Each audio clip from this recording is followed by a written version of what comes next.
IQ, intelligence, is mainly made and designed and determined through your childhood environment growing up and your genetics. However, these hyper-intelligent people will display patterns of behavior like everyone else, habits, thought processes, thought frameworks, and fortunately, that we can onboard these up to a certain level. Like for example, someone with 80 IQ is genuinely going to be, is going to struggle holding all the different variables and stuff like that, and someone who's hyper intelligent might be able to hold. However, thought patterns and habits are replicable, generally speaking. So I'm going to be running through the 5 most common habits that hyper intelligent people have that you can also take on into your own life. So you can't change your raw wiring much. As I said, your IQ and your intelligence is pretty set in stone, especially your fluid, but how well you use your mind is trainable. So that's exactly what we're going to focus on. The first thing is they change their mind on purpose. So when they're in arguments or debates about something, the smartest people will hold their beliefs loosely, not with their heart and soul and their ego as much as they can, and update fast when evidence begins to shift. When they realize that they actually are wrong and there's conflicting evidence, they don't have much of a problem dropping it. Yes, it hurts to realize you're wrong, but it also only hurts because you made that a part of you. That's why I said at the start, highly intelligent people will hold their beliefs loosely. They won't attach their belief systems to their identity nearly as much, because they know that, they don't know that much, because the more smart you are, the more aware you are of how much you don't know, which means when you realize you're wrong, you can easily onboard a better argument that you can, because you can't any longer stand for your previous one. They're much easier at picking that up. So most people defend what they already think to protect their ego, but highly intelligent people will simply drop and upgrade their thinking simply just by leaving what they had behind without their ego attached to it, because that's what makes people hold on. So the best thing you can do is, when you're in these debates and arguments or whatever, is really stop and question yourself every now and then. Am I really wrong here? Or am I denying this right now? Really try and discern whether you're lying to yourself, because your brain will probably try and lie to yourself if you're in a highly active argument, and you won't want to even question that. So if you can pause, stop, and habitually question yourself and act in alignment with that, I'm wrong and I should probably tell them and move on. That's exactly how you can gain more knowledge, more intelligence, and also probably be a better person to be around. Second is they sit in not knowing. The truth about knowledge, especially if you've studied philosophy, which is the only reason why I'm familiar with this, is that we really don't know anything. When it comes to objective facts that are truly undeniable, there's a very, very limited amount of information. I mean, if you look at Descartes' work, I think, therefore I am, most people think, oh, if I think I am something, therefore I become it. That's not the actual implication of what he was trying to get. It's actually, he became so skeptical of everything, he worked on the grounds of what can I actually believe to be true? And the only thing he could actually find was that he was a thinking thing that exists, like his thoughts exist, his mind must exist because he's thinking. Other than that, he can doubt everything else. So understanding that you don't know, such a small amount of things, and the things you might know to be true now may be revealed later on to not be true, and that cycle will repeat itself again and again and again and again, especially when you're looking at science too. That happens a lot. Physics gets upgraded because a new physicist gets born and they disprove everything before, or nuance the framework which alters things, and that keeps happening. So there's things like that, right?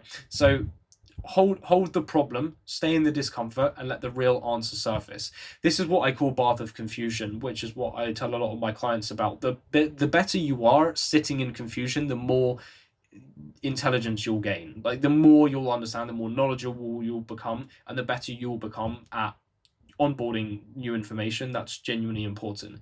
So what I call the bath of confusion is genuinely, like, it's uncomfortable to sit in the bath of confusion, but the longer you sit in the bath of confusion, the more you'll begin to understand. The more comfortable you can become with sitting in that, understanding that you know nothing, and sitting in that confusion, which is also learning, actually becoming curious and trying to understand what's really going on, is going to allow you to gain that knowledge. People realize they're confused and they don't understand something and hop out the bath.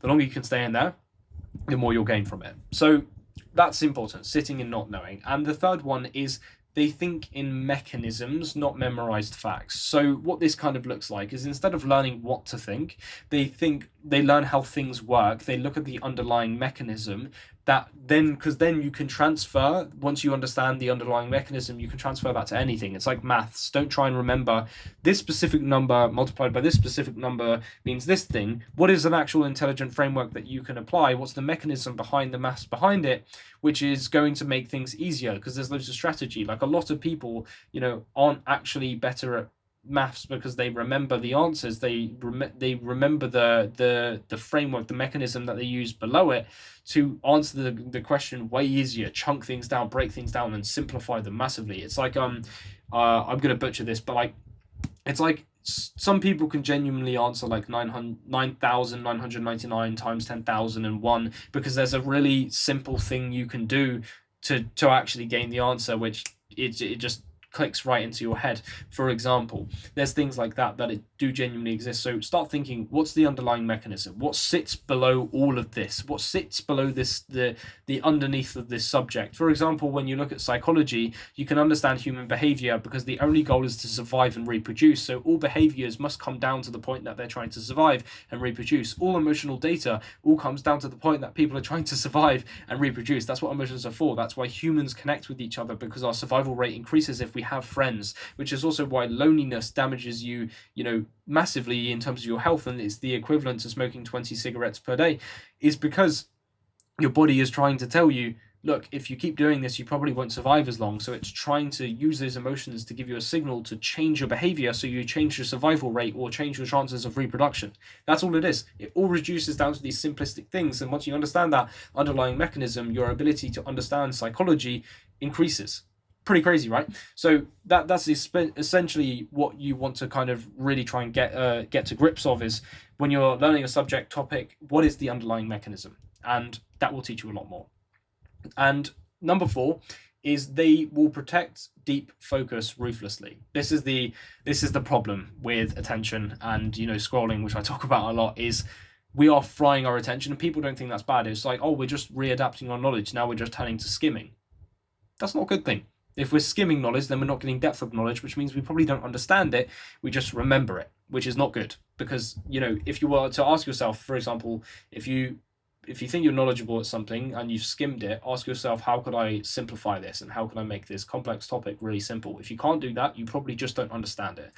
Therefore, your skimming isn't serving you. So it's best to switch that. And hard thinking needs long, unbroken attention, and intelligent people will guard it like it's sacred, like it's something like a trophy, and they go deep on one thing whilst everyone else does the scattered, shallow scan of everything. But the interesting thing is why this is so beneficial to go deep into one thing is because that's where you can find the underlying mechanism, and then you can then get to the end of what people end up having to scatter all over for ages really quickly, because you went really deep on one thing and realized that underlying mechanism lies under every single topic within that subject. So I'll go that deep on that very one thing, and this one pure behavior cuts distractions and holds one problem long enough to actually crack it, and then your thinking gets deeper. So really, when you're trying to understand something, don't scatter, and then eventually get to the deeper knowledge. Go deep, then go deep, then go deep, if that makes sense. If you can imagine like that as a graph with loads of different blocks of knowledge. Go deep onto one topic rather than scattering across all the topics at the top and then going down and down and down. So that's important to kind of alter that. And number 5 is they follow curiosity relentlessly. A very common, trait characteristic that super intelligent people have is that they're insatiably curious. They keep wanting to find out knowledge. So the moment you are curious, feed that knowledge, feed that curiosity. Don't starve yourself off it. Feed yourself when you want to figure something out. Go research it, go find out, go do a deep dive on it, go look into it. Obviously, to a certain extent, you can just end up going down random rabbit holes that genuinely don't serve you, but that's up to your meta-awareness to realize which one that is and which one that isn't when you're doing deep research on something. So high performers will read widely, ask more questions, and then chase things across fields. The cross-domain input is what lets them connect other ideas that others can't. And curiosity is, it's a habit of asking one more question, and then building it off of that.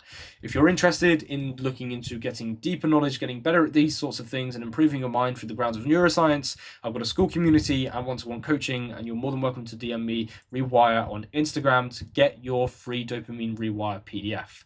Thank you very much for watching. I really enjoyed to make this video, and take care.